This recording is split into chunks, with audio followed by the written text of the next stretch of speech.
અમદાવાદમાં ચંડોળા તળાવ પાસેના ગેરકાયદે દબાણ દૂર કરવાની કામગીરી ચાલી રહી છે.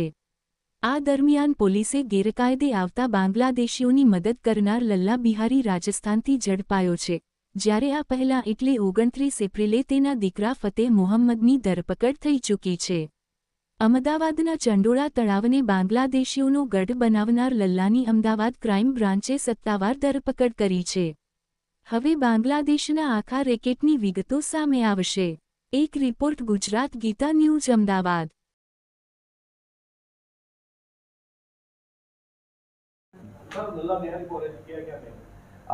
लल्ला बिहारी जो मुख्य आरोपी है चंडोला तालाब के अंदर घुसनखोरी करवाने में और वहाँ पे दबाण करने में, उसके अंदर उसकी अभी हमने डिटेन किया है और आगे की उसकी इंटरोगेशन चल रही है.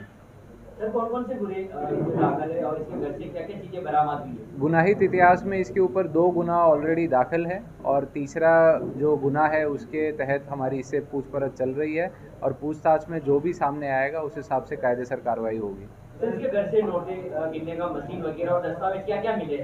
इसके घर से लगभग 9 लाख कैश मिला है और करीबन 250 ग्राम सोना मिला है. जो इन्वेस्टिगेशन में सामने आया है कि जो ये गैर कायदेसर धंधा करता था, उससे जो इसकी लास्ट 2-3 पेमेंट आई थी, ये उसका भाग था. सर, यहाँ पे आधार कार्ड वगैरह भी मिले बांग्लादेशियों के पास से, तो उसमें कुछ लोकल नेता का कनेक्शन के सामने आया है सर? इसमें इंफॉर्मेशन ऐसी आई है कि जो नकली भाड़ा करार बनाए गए हैं और कुछ जो बिल्कुल स्थानिक आगेवान हैं उनका लेटर पैड का यूज़ किया गया है बाकी डॉक्यूमेंट्स निकलवाने के लिए. उस मुद्दे पे हम इन्वेस्टिगेशन कर रहे हैं. ગુજરાતીમાં જણાવજો કે એના પરિવારનું બેકગ્રાઉન્ડ શું છે, કેટલી પત્નીઓ છે, કેટલા બાળકો છે, પત્ની અને એના બાળકો શું શું? सर पहले हिंदी में दे दीजिए. हिंदी में कंटिन्यू करो ना सर. यही सवाल हिंदी में जवाब कंटिन्यू करो. उनकी 3 वाइफ हैं और 9 बच्चे इन्वेस्टिगेशन में सामने आया है. उसके साथ ही जब इसके बारे में आपने ब्रीफ किया था, मैं कहा तो मनी लॉन्ड्रिंग के और शेल कंपनियों में बांग्लादेश में पैसा भेजा जा रहा था इसके काम का, कुछ उसके एविडेंस सामने आए हैं या आज इन्वेस्टिगेटिंग हो? वो पुराना जो हमारा लास्ट ईयर का ऑफेंस था उसमें मनी लॉन्ड्रिंग का बिल्कुल क्लियर कट हमें ट्रेल मिला था.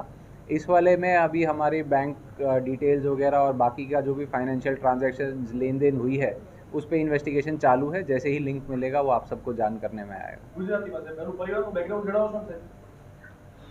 એમના પરિવારમાં એમને 3 પત્નીઓ અને 9 દીકરાઓ છોકરાઓ છે અને એમના જે ફાધર હતા એ મૂળ કાસગંજ યુપીના હતા અને એ પહેલાંથી એ રીતના એમનો બિહારી ઉર્ફે જે નામ પડ્યું એ એટલા માટે પડ્યું કેમ કે એ પહેલાંથી કડિયા કામમાં લેબર વગેરે સાથે જોડાયેલા હતા અને એમને વવસાટ કરાવવા